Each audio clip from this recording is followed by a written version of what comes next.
La huelga general del 29 de septiembre llegó, pasó y nos dejó diferentes análisis. Más allá de los números y valoraciones del éxito o el fracaso de la convocatoria, es tiempo para un nuevo debate. Sobre la mesa, la aplicación de la reforma laboral, sobre cómo afectará a los derechos de los ciudadanos, el papel de los sindicatos, un papel que se ha puesto en entredicho en esta última convocatoria, el diálogo social y la reacción del Gobierno. El presidente Zapatero ya ha anunciado que no modificará la ley que aprueba la reforma. Y otra de las piezas fundamentales, los empresarios, que valoran como insuficiente las medidas adoptadas. Buenas noches. Hace una semana tenían lugar algunas de las escenas que acabamos de ver del 29 de septiembre, pero una semana después, casi es víspera de esa primera semana, siguen coleando todavía los ecos de la huelga. El punto de partida es nuestro propio programa en Ecos esta noche. Después de la huelga, ¿qué va a pasar con la reforma laboral? Nada mejor ni nadie mejor que nuestros cuatro invitados. Mercedes Martínez es secretaria de Organización y Comunicación de UGT Extremadura. Y empezamos por ahí. ¿Qué va a pasar a partir de ahora, Mercedes? ¿Qué va a pasar con la reforma laboral? ¿O después de la huelga, qué? Pues después de la huelga, desde UGT pretendemos que, y lo hemos expresado sobradamente en la huelga, que el Gobierno rectifique. Necesitamos que rectifique porque esta huelga y esta es el motivo que ha hecho que más de 1.700.000 personas se hayan lanzado a la calle a decir que no estamos de acuerdo en las medidas que el Gobierno ha puesto en marcha. Como primer análisis, ese sería el resultado, la primera reacción después de la huelga. Francisco Javier Peinado es empresario, miembro de la Confederación Regional Empresarial Extremeña. Señor Peinado, también buenas noches y además la COE en estos dos últimos días está muy de actualidad. Ya veremos la repercusión que podrá tener las elecciones anticipadas. Pero en este caso, ¿qué va a pasar ahora? Bueno, pues buenas noches lo primero ante todo y pues va a pasar lo que tenga que pasar, obviamente. La huelga ya, gracias a Dios, pasó y el día siguiente, pues lo único que por lo menos los empresarios hemos hecho es seguir trabajando, intentando crear riqueza y generar puestos de trabajo en la medida de nuestras posibilidades. Y esperemos que cada palo aguante su vela y obviamente las repercusiones yo creo que estamos todavía muy cercanos para que los efectos se hagan sentir, pero quieras o no quieras, yo creo que tendrá efectos en todos los ámbitos, tanto en el ámbito gubernamental como también en el propio de los agentes y los interlocutores sociales, que yo creo que también la huelga, quieras o no quieras, pues bueno, aunque fue una huelga general poco generalizada, pero ha habido huelgas y obviamente tendrá su matiz. Fernando Sánchez es secretario de Comunicación y portavoz de Comisiones Obreras en Extremadura. ¿A partir de ahora? Pues a partir de ahora seguimos trabajando y esperemos que haya un nuevo camino hacia los derechos de los trabajadores que se han agredido contundentemente. Por eso hemos salido a la calle y nos hemos manifestado en contra de esa reforma que hay que rectificar. Y hay que rectificar en aras del empleo y también de la reactivación económica. Y esta reforma la hemos rechazado precisamente porque ni crea empleo ni sirve para reactivar la economía. Nuestro experto es Ángel Estévez, en Derecho Laboral y Derecho Sindical, y nos aclarará algunas claves sobre la repercusión de la última reforma. Señor Estévez, a partir de ahora, ¿qué puede pasar? Bueno, creo que no pasará nada. Así, claro y terminante lo digo. La huelga ha sido necesaria quizás, pero extemporánea. Y digo porque la huelga, que hay que tener muchísimo cuidado con lo que es una huelga, y esta huelga ha sido convocada, pero no ha sido seguida mayoritariamente, fundamentalmente por los funcionarios, que son los más lesionados en por las medidas de ajuste que ha tomado el Gobierno, y pienso que por el poco margen de maniobra que el Gobierno tiene, desgraciadamente un Gobierno que se llama socialista, pues creo que no va a ocurrir absolutamente nada, es decir, no se va a reformar nada. La reforma va a quedar como tal, lo cual supone, desgraciadamente, una lesión para el derecho de los trabajadores. Y yo me considero como tal trabajador y en este momento como uno de los afectados porque soy un pensionista desde hace unos meses. Precisamente será uno de los sectores que luego, si les parece, después de este vídeo inmediato que vamos a tener, abordaremos cualquiera de las matizaciones que ustedes han aportado. Y hablando de esa reforma laboral que decía el señor Estévez, veamos algunos puntos, los más significativos, que nos trae también una experta en relaciones laborales. Tras la reforma se redefinen las causas económicas que pueden justificar un despido objetivo y se entiende que concurren cuando de los resultados de la empresa se desprenda una situación negativa, entendiendo como tal pérdidas actuales o futuras y también una disminución persistente de ingresos que pueda comprometer la viabilidad de la empresa o pueda comprometer el mantenimiento del volumen de empleo. En los supuestos de despido objetivo, el FOGASA abonará 8 días de salario por año trabajado. Este contrato se concierta para la realización de una obra o de un servicio con autonomía y sustantividad propia dentro de la actividad de la empresa. Su duración es determinada en el tiempo, pero incierta en cuanto a su finalización. Antes de la reforma no existía ningún límite temporal. Con la reforma hay un límite temporal de 3 años, prorrogable 12 meses más por convenio. La ley manda constituir un fondo de capitalización para los trabajadores que habrá de ser efectivo a partir del día 1 de enero de 2012. Las cantidades que integren este fondo serán hechas efectivas al trabajador en caso de despido, movilidad geográfica o desarrollo de actividades formativas. La parte que no le sea hecha efectiva por estos motivos la percibirá el trabajador en el momento de jubilarse. Esta norma establece un régimen específico de protección para el trabajador autónomo que se ve obligado a cesar en su actividad, por supuesto sujeto a determinados requisitos. Coloquialmente podríamos decir que es el equivalente a la prestación por desempleo que recibe un trabajador por cuenta ajena que se queda en paro. Hemos escogido lógicamente solo algunos de los innumerables puntos que además de complejo es verdad que muchas veces, como comentábamos en un principio, no ha llegado suficiente información o no hemos sabido interpretarla.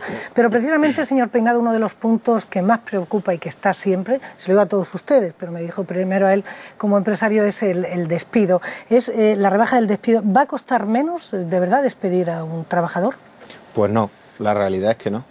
De todas formas, yo me gustaría poner de relieve que precisamente desde la parte empresarial nunca se ha pedido abaratar el despido. Lo que se pide es que se clarifiquen los motivos y las causas de despido y eso sí, en definitiva, va a ser abaratar los costes para las empresas de ese despido.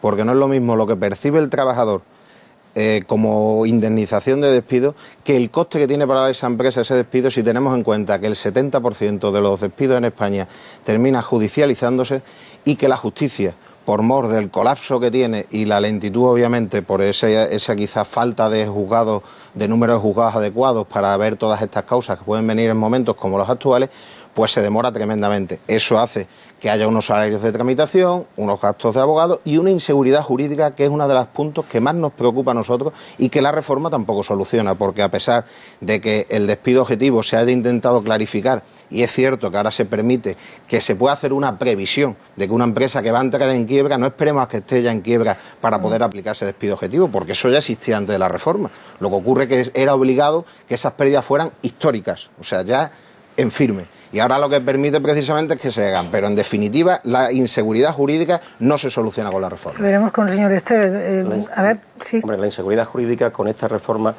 a quien claramente se le plantea es al trabajador. Porque ahora no decide el juez, decide el empresario si es readmitido el trabajador una vez que es despedido. Eso es lo que dice la reforma textualmente.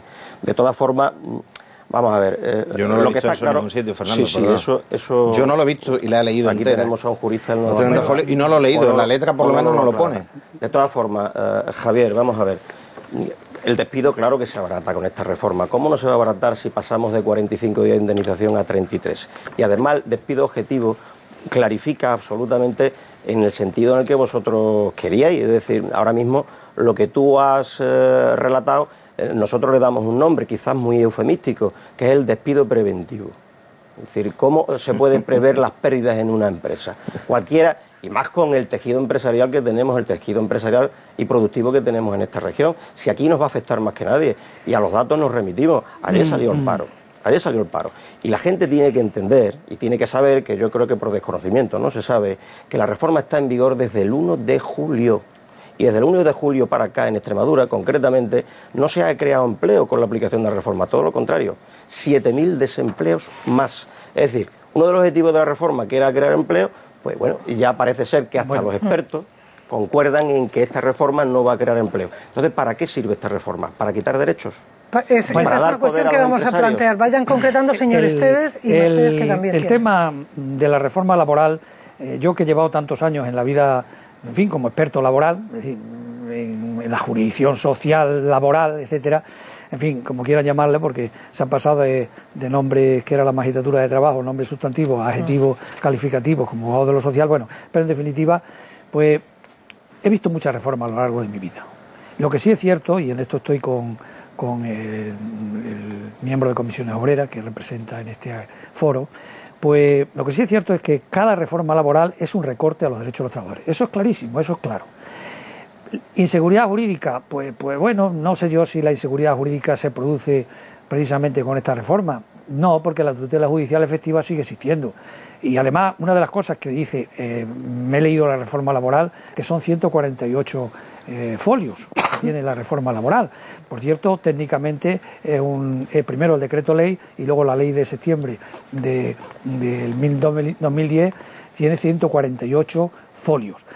Una ley que es con 4 capítulos, que lo que hace es reformar el Estatuto de los Trabajadores, reforma la Ley de Seguridad Social, reforma tal, y después con disposiciones adicionales, transitorias, etcétera, en fin, un fárrago de disposiciones imposible de digerir. Pero bueno, vamos al tema del despido.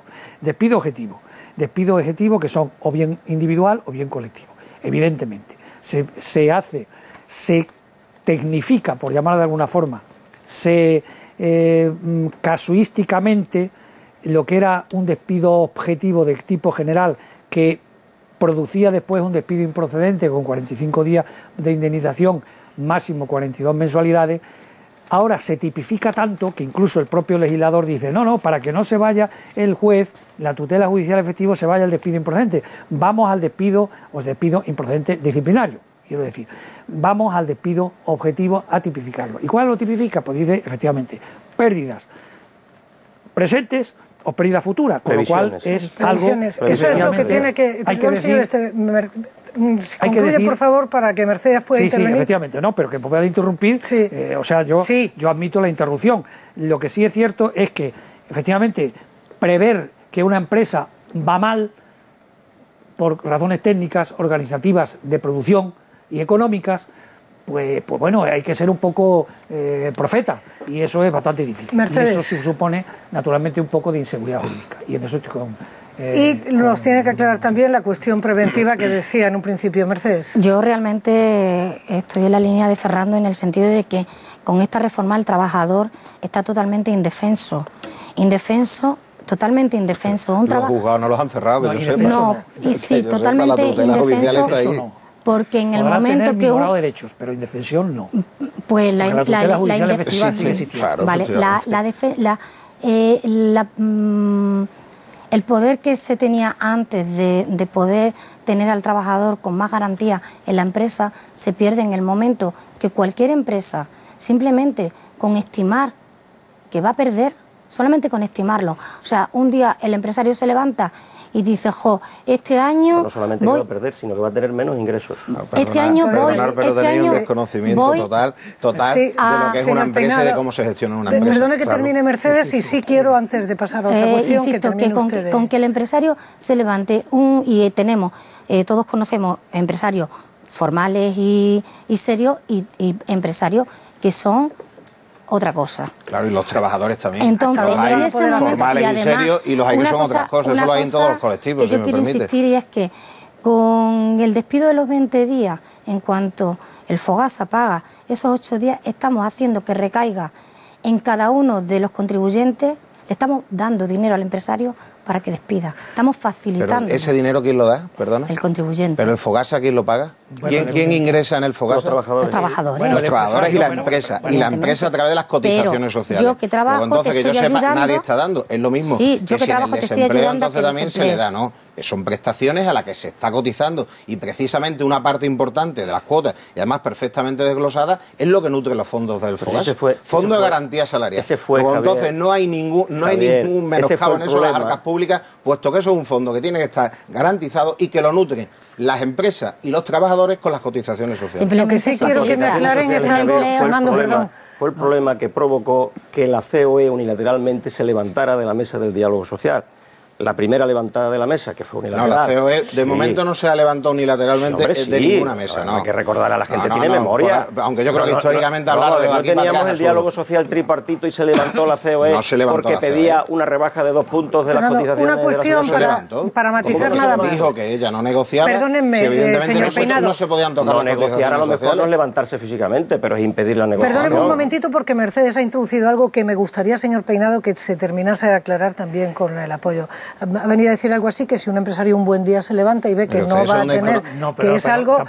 Acláremelo muy brevemente, por favor. Se lo intento aclarar brevemente. Las empresas funcionan todas con lo que son previsiones presupuestarias que van elaborando. Igual que se hacen los presupuestos generales del Estado de lo que se va a gastar el año que viene, una empresa las hace igual. Estamos hablando de empresas con nombre mayúscula y empresarios que saben llevar sus empresas. Y esos presupuestos, que además se hacen a 3 años en casi todas las empresas y como mínimo con 1 año, obviamente se prevé todos los gastos que tiene uno de costes fijos y también hace sus previsiones en las que obviamente, como decía don Ángel, se puede equivocar lógicamente porque son previsiones, igual que se equivoca el gobierno cuando aprueba los presupuestos generales del Estado y luego tiene déficit o no tiene déficit porque ingresa menos de lo que preveía. Pero los gastos los tenemos controlados prácticamente los empresarios.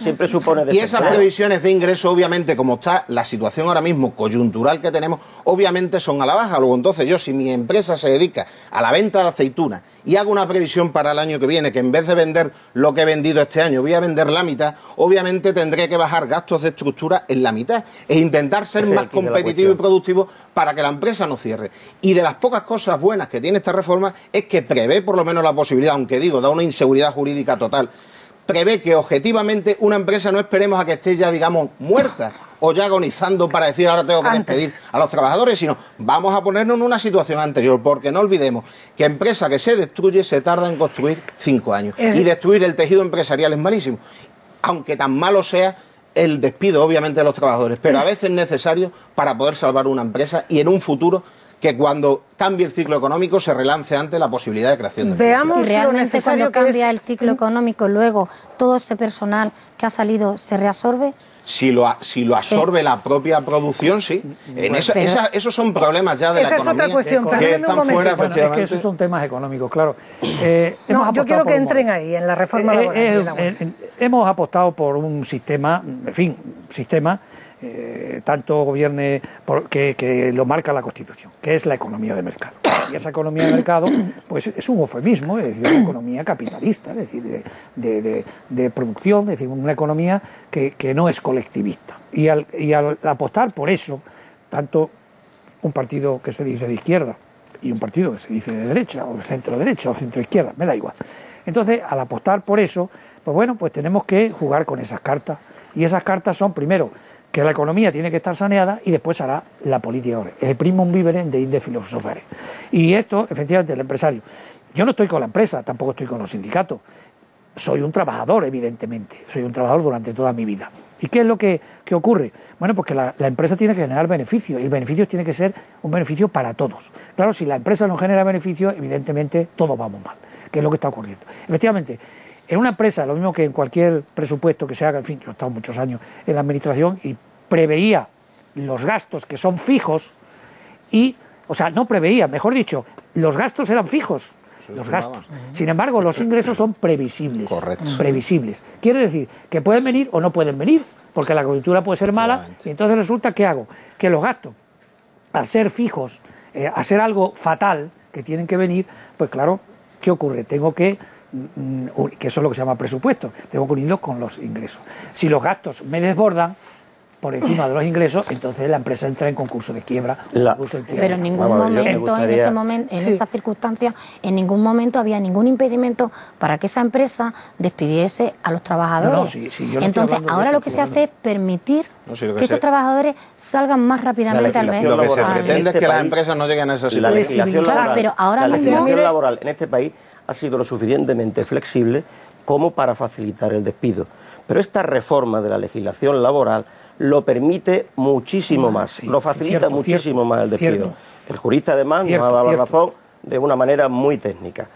Claro, ¿esto qué conlleva con la mentalidad empresarial? Digo, y no me gusta generalizar, yo creo que además generalizar no es bueno, pero bueno, salvo honrosas excepciones, en Extremadura, que no tenemos grandes empresas, que el 95% de las empresas son pequeñas y medianas empresas, pues, que además son las que crean el empleo.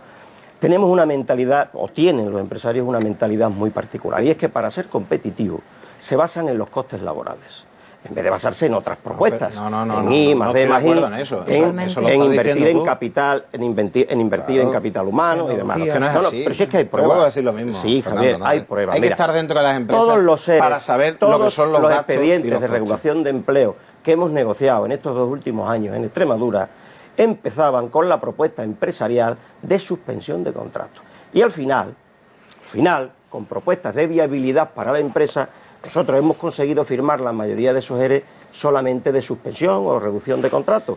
Hablando del famoso contrato de Alemania, para que luego digan que no hay flexibilidad. ¿Eso no es una cosa única de los empresarios españoles? ¿O es que los alemanes hacen cosas distintas? Es que en Alemania no pasa lo mismo. Es que en Alemania la mentalidad es distinta. ¿Por qué Alemania tiene menos paro que nosotros? Habrá que analizar por qué bajando un punto en el PIB la economía alemana destruye menos del 80% de empleo que la española. Eso es otro problema estructural, y eso cuando los que estamos metidos en esto, dígase agentes sociales y gobiernos y políticos, querramos de una vez coger el toro por los cuernos, seremos cuando arreglemos de verdad y se haga la reforma laboral que hace falta en este país. Pero la reforma laboral, más reformas no hacen falta. Miren, si vosotros también habéis dicho ya que la reforma laboral no sirve para crear empleo, claro que no, hombre, hay que reactivar la economía. Les propongo, perdone, señor Peinado, porque es que les quiero proponer, además, a colación de esto, le voy a dar inmediatamente el turno de palabra, pero de verdad que nos interesa, por supuesto, señor Peinado, muchísimas gracias, pero nos interesa muchísimo lo que se recoge también en las calles extremeñas, y además se lo digo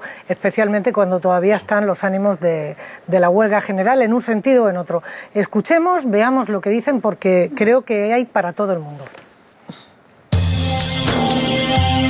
Lo único que me queda claro es que es más fácil el despido para las empresas, que facilitan el despido, y que a los funcionarios y gente que trabaja en la administración pública le han bajado un tanto por ciento el sueldo. Para los empresarios y los autónomos es una medida que va a facilitar el tema de contratar gente nueva, a las que tengan trabajadores que no le están rindiendo, pues que le puedan rendir. Bueno, a mí lo que me queda claro es que va a seguir la reforma laboral, me comprende, posiblemente además más agravada en principio, y que todo lo que han hecho los sindicatos me parece que la huelga tiene que haber sido hace un año, antes que se aprobaran todos los decretos y todas las historias y se iban a reformar. ¿Ahora qué? Ahora nada. Esta huelga ha sido, pues nada más que para que los sindicatos salgan en la televisión, se cuelguen sus medallitas, hagan el paripé, nada más. Porque no es bien para nadie, y para nosotros los pensionistas pues nos tiene fastidiado, porque no nos quieren subir las pensiones y nos las han congelado. Sí, que ha sido una chapuza, que va en perjuicio del trabajador, todo lo que se ha hecho.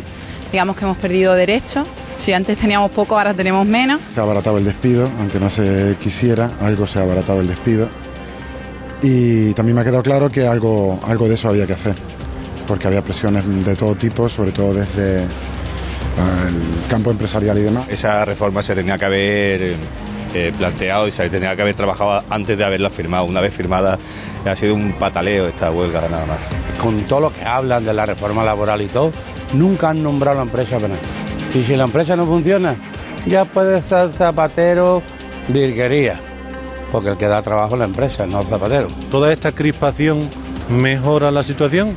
En absoluto. ¿La huelga mejora siquiera un ápice esta situación? Tampoco. ¿Hay alguna propuesta encima de la mesa por parte del Partido Popular, el Partido Socialista o algún sindicato?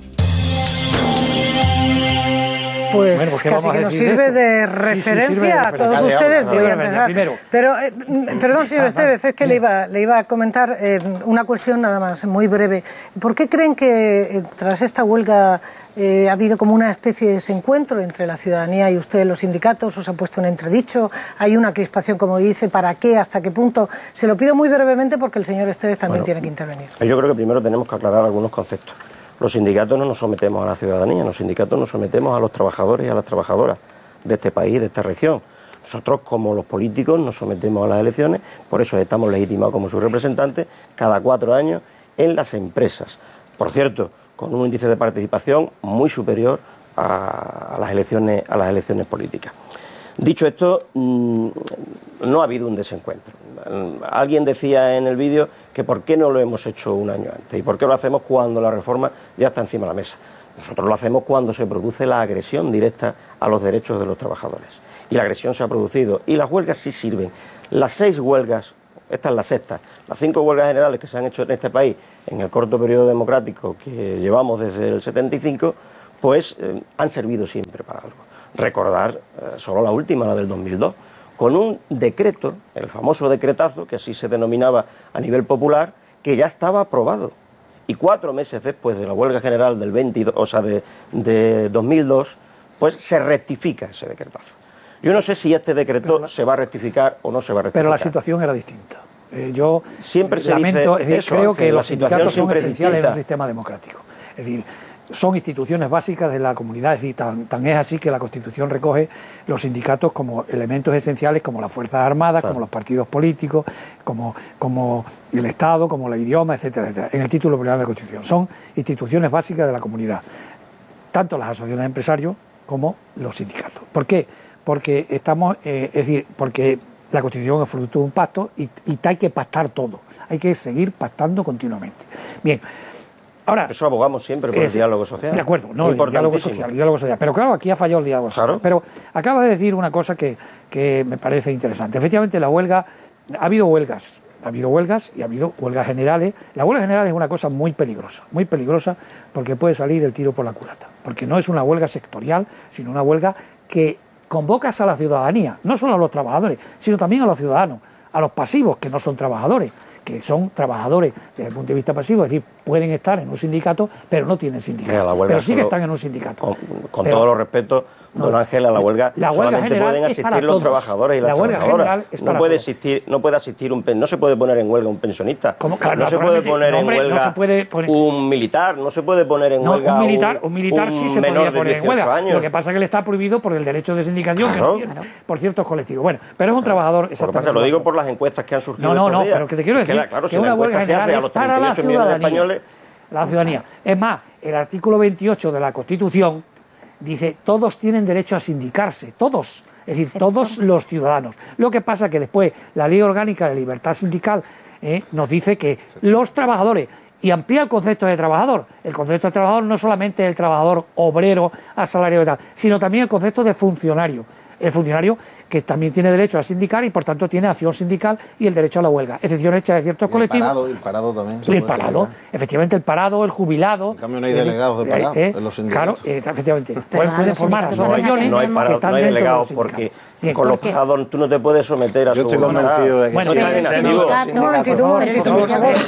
termine usted, señor, diga así. Termine lo más rápido que pueda, por favor. Los sindicatos, porque han dicho, considero esencial porque son interlocutores sociales y son instrumentos de participación en la vida de la empresa, evidentemente. Pero, ¿me falta algún pero? Pero claro, el pero es el siguiente, que digo que la huelga general, que en fin, respeto eso, que efectivamente va dirigida fundamentalmente a los trabajadores, pero esta reforma laboral y ese recorte sociales van también los funcionarios que son trabajadores, evidentemente que lo son, militares, civiles, etcétera, etcétera. Los militares no se podrán poner en huelga, pero sí, naturalmente, los funcionarios en activo.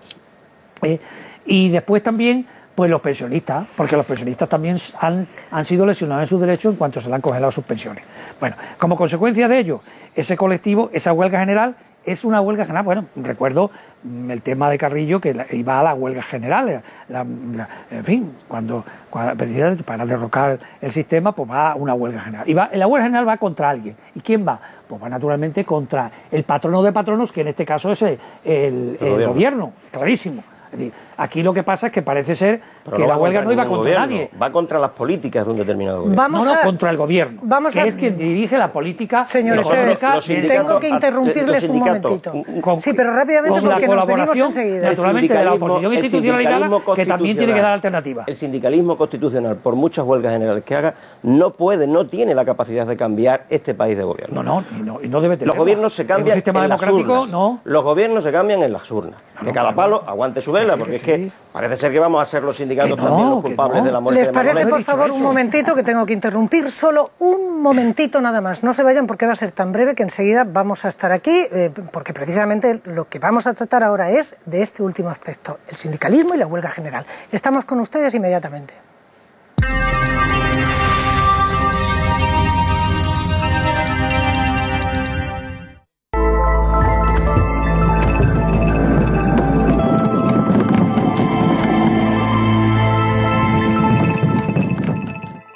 Mamá dice que el abuelo no oye, que no nos entiende. Papá, te dije el traje de pana, no de rana. ¡Audifón, abuelo! Y pasó lo del perro. Te dije lavar, no cortar. Abuelo, Audifón. Por eso le hemos traído Audifón. Ahora seguro que nos oye. Centros Auditivos Audifón. Oír es vivir.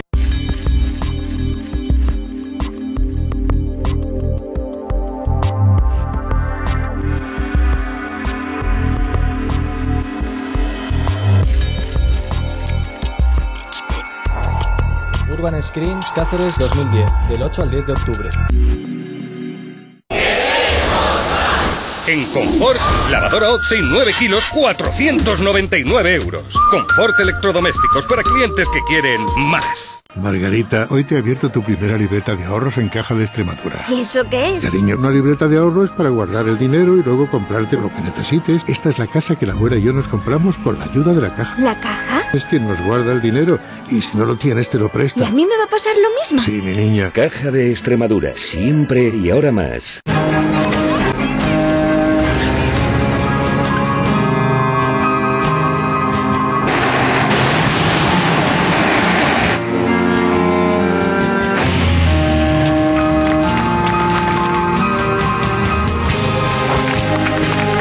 Cada día, nuestras Fuerzas Armadas se ganan la admiración y el respeto de miles de personas. Sus logros son de todos. 12 de octubre, Día de la Fiesta Nacional, Ministerio de Defensa, Gobierno de España. Tenemos un reto a la altura de tu bolsillo. Tienes un fin de semana y una gran ciudad europea por recorrer. Con visita obligada a sus puntos más emblemáticos, diurnos y nocturnos. Has de buscar alojamiento, alimentarte bien, beber mejor y hasta comprarle un recuerdo a tu familia. Pero solo tienes 200 euros. Si crees que es imposible, te vamos a demostrar que te equivocas. ¿Aceptas el reto? Low Cost, estreno el sábado 9 de octubre en Canal Extremadura. Fíjate bien en este tipo y en todos los que le rodean. Sorpresa. La monja enfadada. ¡Zorra! ¡Vestida de negro! ¿Quieres callarte ya? El techo nos aplastaba. Creo que aporta a la cocina el sentido del humor que le faltaba. Porque vas a aprender que curar la locura con locura... Sabes que no debes estar aquí. Esto es mi masturbatorio. No es tan descabellado como parece. Significa que las cosas van para arriba, literalmente. La mierda apunta hacia arriba, hacia el cielo. Adiós. Annette Bening, Alec Baldwin, Gwyneth Paltrow, Joseph Fiennes. Recortes de mi vida. Soy Santa Claus. Este viernes a las 10:15, cine sin cortes en Canal Extremadura. ¿Tú conduces ese trasto? Robar es la cosa más simple del mundo. Necesito que nos preste el coche. Premio. ¿Vamos a robar un banco con un rotulador? No se mueva. Y gracias a todos por su colaboración. Dios mío, pero si sois famosos. La vida será de color de rosa. Lo que pasa es que siempre hay quien se empeña en hacerlo complicado. Lleva la pistola. ¿Puedo beberme ya a la cárcel? Bruce Willis, Billy Bob Thornton, Kate Blanchett, Bandits. Mañana a las 10:15 en Canal Extremadura. ¿Qué vais a comprar con vuestra parte? El paraíso.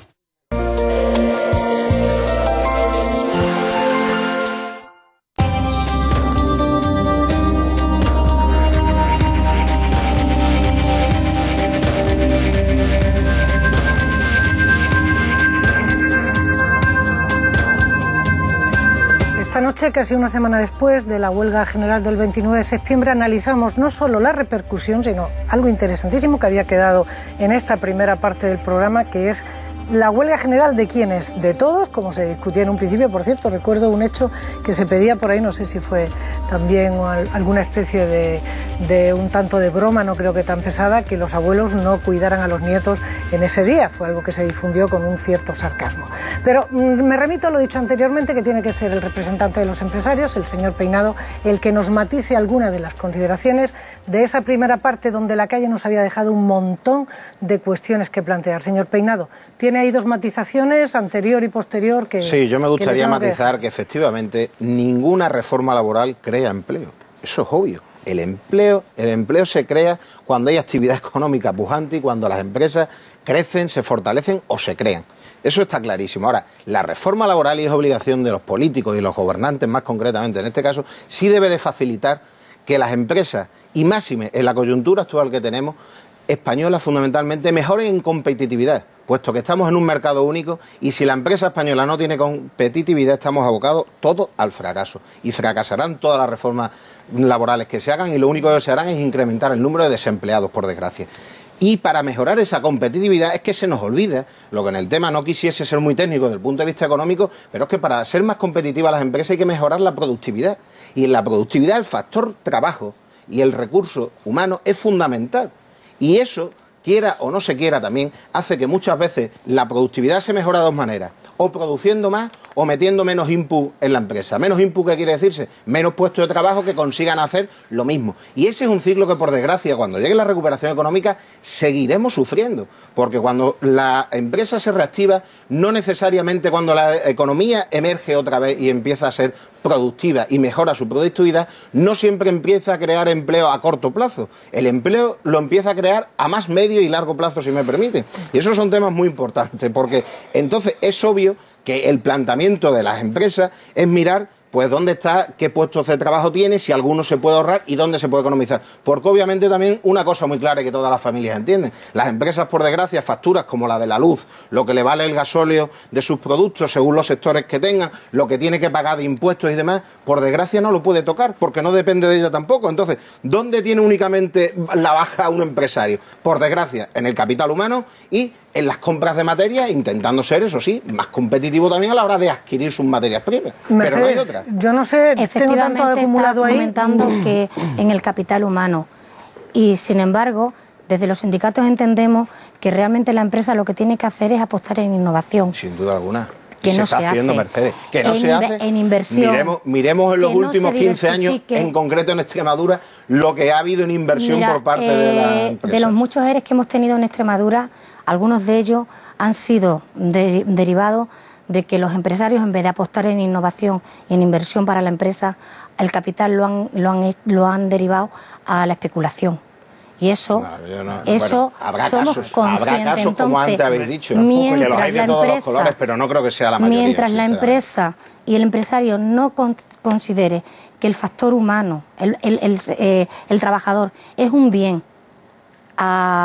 a tener en cuenta. Un bien no, es el más preciado capital que tiene una empresa, y eso los empresarios lo tenemos muy claro. No creo. Muy claro, no clarísimo. Creo cuando todavía que es el capital más preciado que tiene una empresa. Cuando todavía en este país. Ahora, eso no quita que para tú poder ese capital preciado y cultivarlo y tenerlo más, a veces tengas que prescindir de algunos elementos. Echando fuera, que es lo que hace esta reforma, echando fuera al trabajador que tiene experiencia, entrando a un trabajador mucho más sumiso y además haciendo que muchos de los trabajadores tengan que soportar horarios que en muchos casos no están ni siquiera contemplados por ley. Eso sigue existiendo. Mercedes, a mí no me gustaría, si me permites, que entrásemos en la demagogia un poco. Vosotros habláis, por ejemplo, del discurso de la innovación, que lleváis toda la razón, y las empresas creo que están muy mentalizadas, y la administración también en este caso ha apoyado muchísimo con fondos europeos la innovación de las empresas españolas. Ahora, se nos olvida una cuestión, la innovación también lleva aparejada en muchos casos, por desgracia,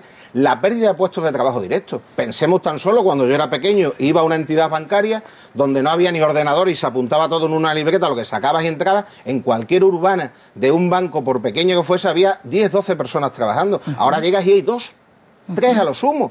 Pero eso es porque ha habido innovación.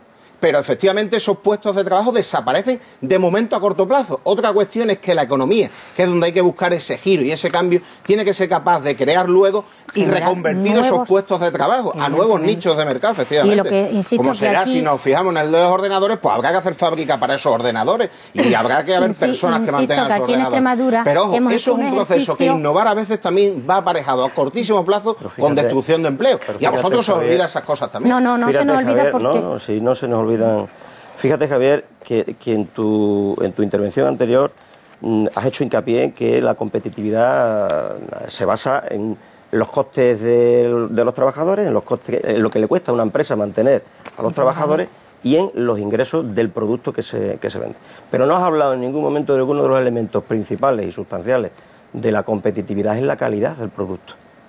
Y para esa calidad, ese es el valor añadido pero realmente. Ese discurso, entonces, Fernando, es que tenemos que empezar a concretar por sectores. No, si no es concretar, no es lo mismo el porcentaje. Mira, el porcentaje que lleva una empresa de servicios, el porcentaje, por ejemplo, de una empresa de servicios de hostelería, ¿cuál es? Pues el 100% Resumo, señor Peinado, que tenemos que escuchar el sueldo del camarero. El problema es que siempre acabáis con el mismo discurso. Es decir, basáis la competitividad. Y basáis la competitividad en los costes laborales. Por eso queréis que las reformas os faciliten absolutamente, que os faciliten no solamente la contratación, sino el despido. Precisamente... Claro, pero es a donde voy.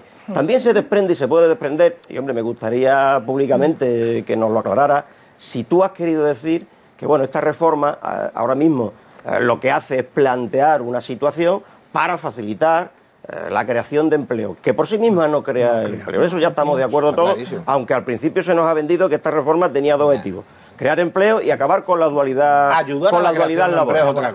Ni una ni la otra. De momento ni una ni la otra. Todo lo contrario, tenemos 7.000 parados más en 3 meses de reforma. En 3 meses de reforma. Y las previsiones de todos los expertos es más. Es más. ¿Por qué? Sí. Porque hay más facilidad. Incluso va a haber un trasvase de contratos indefinidos con 45 días al famoso contrato. Señor Sánchez, perdóneme, es que necesito que vean el ejemplo que les voy a poner a continuación. Eso no lo dice la reforma. Eso lo dice la reforma. Eso lo posibilita y eso es lo que se va a dar. Eso es lo que se va a dar. Pero solamente le pido, por favor, inciso. ¿Quieres decir que ahora no, pero que tiene que pasar un tiempo y que estas bases que se han puesto con la reforma dentro de poco tiempo van a permitir a las empresas crear empleo? ¿Lo dices aquí públicamente? Las empresas lo que ayudarán a crear empleo es que mejore su competitividad, con esta reforma, suba su productividad o con otra que facilite más el despido. Pero con esta reforma o con otra que facilite más el despido. Nosotros esta reforma nosotros necesitamos una reforma estructural que os permita despedir. Perdónenme, señor Peinado, señor Sánchez, los costes laborales, no los costes de despido. Perdónenme un momento, porque es que un momentito, señor Estevez, discúlpeme, señor Estevez, es que estamos alargando la rueda demasiado quizás con otros conceptos y el espectador está pendiente a lo mejor de esas claves que estamos dando desde un principio. Perdóneme, señor Estevez, si les digo que lo que quiero que vean a continuación es de qué manera, porque lo han hablado ya del desempleo, les pregunto, ¿qué les dicen a la gente que está en el desempleo para encontrar trabajo? Solo les pido, por favor, una formulita. Yo sé que es difícil, pero les voy a poner 2 perfiles que son afectados directamente, como decían ustedes, para ayudar a encontrar empleo. Dígame una formulita para encontrar empleo. Es que no hay una formulita. Ojalá tuviéramos la fórmula mágica para encontrar empleo. Pues se necesita un trabajador cada vez más cualificado. Quiero recordar que además en Extremadura hay un porcentaje elevadísimo de sobrecualificaciones.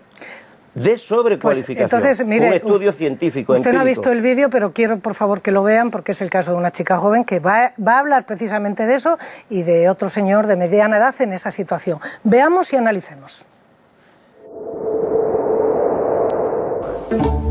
Tú eres un número más. O sea, te sumas a los 5 millones de españoles que existen. No sé lo que es ganar 1.000 euros. No tengo ni idea lo que es ganar 1.000 euros.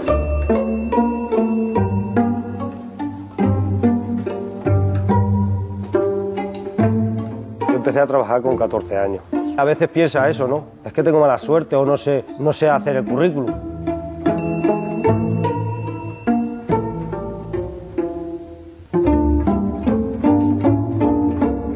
Yo actualmente soy licenciada en comunicación audiovisual y durante toda la carrera he estado haciendo prácticas, tanto en prensa como en radio como en televisión. Una vez que terminaron las prácticas, empezó, digamos, mi vida laboral. Empecé a trabajar como cajera, después decidí irme a Inglaterra y allí pues hice trabajos precarios. Volví y me encontré con esta situación. Da igual que tengas o no estudios, es que no sirve de nada porque no hay empleo, es que no hay. Pues he estado 2 años en paro, hasta que he agotado el paro. Y he estado haciendo cursos mientras que he estado haciendo el paro y buscando trabajo durante los 2 años. Buscando trabajo de cualquier cosa, de pintor, de peón, albañil, de lo que fuera, de cualquier cosa. Y lo que he encontrado ahora ha sido pues, de panadero, está mal pagado, y lo he cogido. Podría ser becaria, porque en mi sector es muy usual el becario, becarios de formación. Después de 3 años yo ya no sé qué formación puedo adquirir. Una de las ofertas de trabajo que llamé, que era de camión, lo que pedían era con discapacidad. ¿Por qué? Porque el Estado le dará ayuda, no sé. ¿Cuál es la solución? Pues en mi caso yo no espero encontrar un trabajo que tenga relación con lo que yo he estudiado. Ya aspiro a encontrar un empleo. Yo me he pegado 25 años cotizando a la Seguridad Social, siempre pongo el mismo ejemplo, y en esos 25 años he cogido la baja 2 veces de mi vida. Ahí eso es lo que deberían de mirar. Somos la generación más preparada de la historia de España, licenciados, con máster y doctorados, con idiomas, habilidosos de lo tecnológico, y sin embargo, pues ahora mismo lo único que podemos aspirar es a trabajos precarios que nada tienen que ver con nuestra cualificación. Para un trabajador como yo, que tengo una familia a mi cargo, mi mujer, mis hijos, no puedo estar yo pagándome un curso que a lo mejor lo llevaría adelante. Claro que lo llevaría, pero ellos precisan más que yo ahora mismo. Pues yo, al encontrarme este panorama y esta situación, la verdad que estoy pensando volver a Londres. Es muy duro decir que quiero volver, porque aquí ahora mismo no tengo absolutamente nada. Tengo a mi familia, tengo a mis amigos, pero yo realmente necesito un trabajo. Parece muy trágico, pero es que sí, y muy dramático, pero es que realmente lo es, Porque yo lo que quiero es trabajar, me da igual de lo que sea, pero trabajar. Quería yo hablar durante todo el tiempo que nos resta, que no es mucho, al señor Estévez a lo largo de su vida laboral intensísima y además en distintos sitios, y se ha encontrado, lógicamente hemos cogido 2 perfiles de los más afectados. Pero antes de eso, sí decirle a gente como Patricia, chicas y a jóvenes, que ECOS ya se ha puesto en marcha con un programa sobre jóvenes distintos, con distintos puntos de vista, precisamente analizando algunas de las claves que gente como Patricia nos da en estos programas. Así que adelante, empiecen a mandar sugerencias los jóvenes. Al final del programa habrá un correo para incluso poder participar en este plató que hoy ocupan sindicatos, empresarios y expertos. Señor Estévez, ¿le puede pedir una concreción de lo que ha visto a lo largo de su vida laboral? ¿Ha visto reformas como esta y situaciones de este tipo? Porque nos dicen muchas verdades ambos afectados. Claro, yo he tenido una vida laboral intensísima prácticamente desde que terminé la carrera. Pues bueno, me he dedicado, fui un opositor a varias oposiciones en la administración del Estado, de la administración central, y luego en la administración laboral, es decir, la justicia laboral, pues he estado 37 años, es decir, 47 en total en mi vida laboral. ¿Qué tengo que decir? Bueno, pues que he conocido todo, ya repito, he conocido muchísimas reformas laborales. Claro, se ha pasado un sistema de estabilidad laboral, es decir, y en eso, claro, tengo que hablar un poco, decir el movimiento sindical por qué surgió, en fin, ellos lo saben perfectamente. Y efectivamente la reforma laboral, como hemos entrado en una sociedad industrial globalizada y tal, pues claro, nos tenemos que adaptar a unos parámetros que el empresario pues dice de la productividad y tal. Claro, en los tiempos pasados, pues ¿por qué surgieron los sindicatos? Pues los sindicatos surgían simplemente pues, para reivindicar las condiciones de trabajo, beneficiar a los trabajadores. Primero, la jornada. Segundo, o sea, el 1 de mayo se celebra precisamente porque unas trabajadoras fueran masacradas porque seguían la jornada de 8 horas. Después Ese fue el 8 de marzo. Bueno, es igual, pero bueno, pero el 1 de mayo se celebra esa.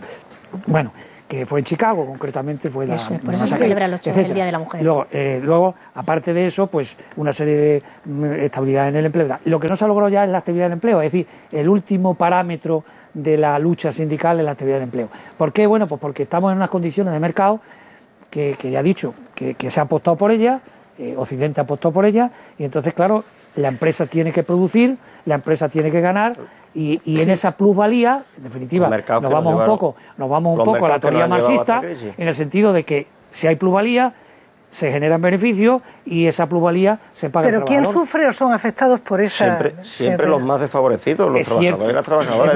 Es verdad. Resulta que el mercado dicta... No el mercado, el poder económico. Bueno, y ese eufemismo de mercado, poder económico, porque tampoco el empresario es un intangible. Entonces, ¿al empresario le incluyen ahí o no? Es un intangible que existe. Es que el empresario tampoco es poder económico, el empresario es el coordinador de elementos de la producción. Esos mismos criterios nos han llevado, son la causa, porque además todos hemos convenido en que esas eran las causas, que era el descontrol de los mercados, porque los mercados al final se ha demostrado que no se autorregulan, ni se autorregularán nunca. Esa era la esencia del capitalismo, el libre mercado. No digo que no aboguemos por el libre mercado, pero el mercado tiene que tener una regulación política. No, sí, estamos de acuerdo. Y el problema es que ahora los mercados, esos mismos que nos han conducido a la crisis, tienen de rodillas al poder político. ¿Pero quién hace la regulación política? Los políticos. ¿Zapatero? El problema es que los políticos... Cuando digo Zapatero, el presidente del gobierno español, el presidente de la Unión Europea, el presidente de los Estados Unidos, el presidente chino... Está Sarkozy, está Francia, estamos en un mercado globalizado. Si es que eso es claro, en un mercado global. Si es que mientras no nos mentalicemos de que nosotros ya no podemos estar aquí la burbujita, las reformas y las protecciones... Mira, la protección máxima a los trabajadores, y aquí está un especialista de las elecciones generales, viene desde la época de Primo de Rivera de la dictadura. Es cuando más garantías empezaron a darse a los trabajadores. Sí, los comités paritarios... Con la reforma de Girón fue también cuando más se bloqueó también hay que decir, el tema. También hay que decir, pero es que los tiempos cambian y pasan, y curiosamente ¿Y qué a lo quiere mejor decir? no es Que los cortar, tiempos cambian. pues ¿Y qué que hay que quiere decir? adaptarse Que a la los tiempos, globalidad... que hay que adaptarse a los tiempos. Pero para vosotros adaptarse... O sea, la mayor protección social que es que no sé cuándo hablamos de adaptar. intentar que tengan un puesto de trabajo todas estas personas que salen y dicen... Javier, perdona, hemos visto ahí a una serie de compañeros de trabajadores y de trabajadoras que, por desgracia, están buscando empleo. La mayoría de los trabajadores y las trabajadoras, de los jóvenes y jóvenes, de los jóvenes, todo el lenguaje nos juega hasta pasada. La mayoría de los jóvenes extremeños están sobrecualificados. Me he referido antes a un estudio que se ha hecho científico, demostrado, están sobrecualificados. Por cierto, nosotros, si me permite y no me interrumpa, sobrecualificados. Pero claro, ellos preguntan, y antes la moderadora preguntaba, ¿tenéis alguna receta, tenéis alguna recomendación? La recomendación al trabajador que esté cualificado. Pero sí es que... Pues el mercado laboral que nos ahí lo decía. A las empresas también. Permitirme, el problema de la sobrecualificación también de las empresas. El mercado laboral no reabsorbe. Perdonen que termine, Fernando, es verdad, pero que además tiene... Sí, perdonen que está argumentando. Ahí salía un trabajador que decía, pero si es que yo voy a todos los cursos de formación que me dicen, si es que yo ya no sé qué hacer, es que no sabré hacer el currículum. Hombre, tú como empresario tendrás currículum en tu empresa de gente que está sobrecualificada, muy cualificada, y eso no es una garantía para tener empleo. Efectivamente, el empleo se consigue reactivando la economía, pero también cambiando el modelo, porque como tú dices, hay que actuar con los tiempos, con la globalización. Hace muy pocos meses vosotros y nosotros hemos firmado aquí en Extremadura, que yo creo que ha sido pionero, el Pacto Social y Político, donde se hablaba y se ponían los mimbres muy concretamente de un cambio de modelo productivo. Pero por desgracia, esta coyuntura y debates como estos y escuchando a los representantes de los empresarios con los mismos mimbres antiguos, no se cambia el modelo productivo. Es decir, seguimos con la misma mentalidad. Seguimos con la misma mentalidad. Así ¿qué matización querías cambiar? Aquí se pretende cambiar todo el sistema productivo menos la parte laboral en cuanto a derechos de los trabajadores. Eso es imposible, Fernando, mientras no nos metamos eso en la cabeza. Pero si es que eso es imposible. Pero si es que con la reforma del Estatuto de los Trabajadores del 92... Aquí a todo el mundo se le hace cuestiones, pero los derechos de los trabajadores... mercado laboral, y no estamos hablando de derechos fundamentales, porque yo, sinceramente, centrar la reforma laboral en el abaratamiento del despido me parece una necedad, sinceramente. Porque nadie la ha buscado y no es lo que la reforma precisamente va buscando. Eso, sinceramente, y me parece un maniqueísmo, que vosotros está muy bien que lo hagáis como discurso, pero, hombre, que ya la huelga pasó, ya no hace falta que contéis esas cosas. Vamos a hablar de la verdad. La reforma laboral, que como tú dices que COE no se levantó ninguna vez a la mesa, pero sí puso líneas rojas y no pasaba lo primero, tiene que ir por un abaratamiento de los costes salariales. Y en los costes salariales, como antes yo he dicho cuando empezamos el programa, no solo va lo que un trabajador se lleva a su casa para poder vivir él y su familia, no es eso. Van las cotizaciones sociales, van todos los gastos añadidos a ese puesto de trabajo, en temas de prevención de riesgos laborales, en temas impositivos, en seguros de cobertura que hay que hacer. Y va también, por desgracia, una hipotética indemnización que hay que tener prevista, que por cierto luego fiscalmente no es deducible para las empresas, si la vas preveyendo poco a poco y eres buen empresario, para cuando se le despide que lo cobre. Si nadie dice que no se le dé, es más, somos el país de la Europa, del entorno, de los 15. ¿Quieres que hablemos del contrato que promovía COE? Me parece que no va a ser posible en el tiempo que nos queda. Fernando, déjeme por favor que Mercedes casi vaya apurando el tiempo que nos queda. Una matización que quería decir antes, que no se nos pase, que luego no diga que no le dejamos matizar, porque antes de Mercedes, dígame. No, la matización era que he echado de menos un vídeo en el que saliese algún empresario que también se ha quedado sin puesto de trabajo y sin empresa, que también hubiese salido. Y curiosamente siempre se olvida esa faceta. En esta crisis no solo se está destruyendo empleo, se están destruyendo empresas. Y cuando se destruyen empresas, detrás estamos personas también, personas y ciudadanos que nos quedamos sin ingresos y nuestras familias en situación precaria. Y por desgracia, los empresarios no tienen subsidios social que les ayude para nada y en la mayoría de los casos ha arriesgado su propio patrimonio, con lo cual están hasta con problemas. Mercedes, yo al hilo del vídeo que se ha puesto, por retomar un poco el tema, creo que uno de los problemas que también tenemos en respuesta a lo que planteaban es que la formación que se está dando en este país está muy lejos de la necesidad que se tiene realmente, la demanda que tiene de puestos de trabajo. El puesto de trabajo pide una demanda formativa que no tiene nada que ver con la formación.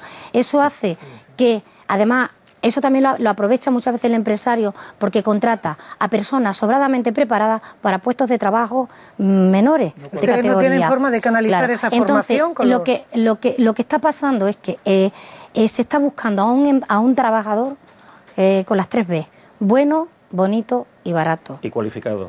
Aunque Claro, no hace. bonito, me refiero, en el bonito meto la cualificación, bueno, que sea sumiso y que sea condescendiente y que no sea protector. No, bueno no es eso. Sí. Bueno no es eso, y barato, que cuanto menos cobre, mucho mejor.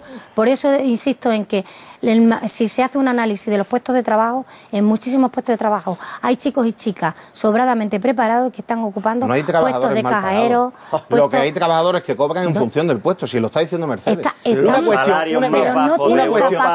Los españoles. No tienen capacidad de subir. Medio minuto, Mercedes, que es muy importante lo que está diciendo Mercedes. Cuando intentan ascender, inmediatamente son retirados del mercado laboral y a cambio se mete a otro que no tiene experiencia, con lo cual no van a protestar, van a ser, lo que vuelvo a insistir, trabajadores que se callan. Mira, hay una cuestión, Mercedes, también, y eso es un tema social, de cultura social, y que estamos en ello todos los ciudadanos metidos y nos tenemos que meter en la cabeza. La época esa en la que llevar en la cartera un título ya te aseguraba un salario o un puesto de trabajo de cierto nivel ha pasado.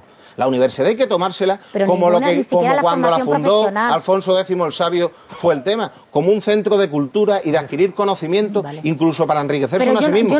Eso dista mucho, como bien dices, luego del puesto de trabajo. Pero entonces cuando se dice, es que mi hijo que es licenciado en no sé qué, le están pagando 1.000 euros. Lo que hay que preguntar es, pero tu hijo ¿qué puesto de trabajo está desempeñando? Mi padre, que lleva 30 años trabajando de fontanero, tiene ya 45 años y al empresario ya no le interesa, porque prefiere coger a un chico joven. Entenderéis que entonces, si una no estamos persona, hablando de universidad, como estamos hablando de formación. está trabajando de cajera, tendrá un sueldo de cajera, que acorde a su puesto de trabajo, independientemente de que la chica sea licenciada. Claro, pero nunca. Y eso es lo que no se nos ha metido todavía a los españoles en la cabeza. Porque nunca puede acceder por ejemplo, los alemanes lo tienen muy asimilado. De que una cuestión es lo que voluntariamente uno se quiera formar, y a mí me parece fenomenal. Y el deseo que ha habido de que todos nos formemos en la universidad. Una persona que es licenciada, pero luego el mercado de trabajo no absorbe todo. ¿A una persona que es licenciada le apetece está trabajando de cajera? No, ¿por qué lo hace? ¿Por qué lo hace? Lo siento, señores. Señor Esteves, lo siento, pero nos tenemos que ir. Desgraciadamente hemos llegado ya al filo de la medianoche y ya pronto nos tenemos que ir. Señor Esteves, muchísimas gracias, porque yo creo que esto es un ejemplo de lo que puede ser un debate, un diálogo, como decíamos, cara a cara, y siempre apostillando por lo que pueda ser más positivo. Señor Esteves, señor Sánchez, señor Peinado, Mercedes, señora Martínez, muchísimas gracias por estar esta noche aquí. A todos ustedes les emplazamos, como siempre. En esta ocasión me van a disculpar, pero me parece que el próximo martes no nos vamos a ver las caras, sino que me lo confirmen nuestros compañeros, porque es día de fiesta. Será, por lo tanto, hasta el día 19 de octubre. Pero volvemos a lo que decíamos en un principio de Patricia. Vayan preparándose los jóvenes, que queremos 4 jóvenes, tan temperamentales como los 4 invitados que hemos tenido esta noche aquí. Esperemos que haya un pacto y un diálogo social como el que tenemos aquí, como el que hay en Extremadura, y será, por lo tanto, hasta el día 19. Muchísimas gracias, tienen el correo, las sugerencias, la participación y, como siempre, buenas noches.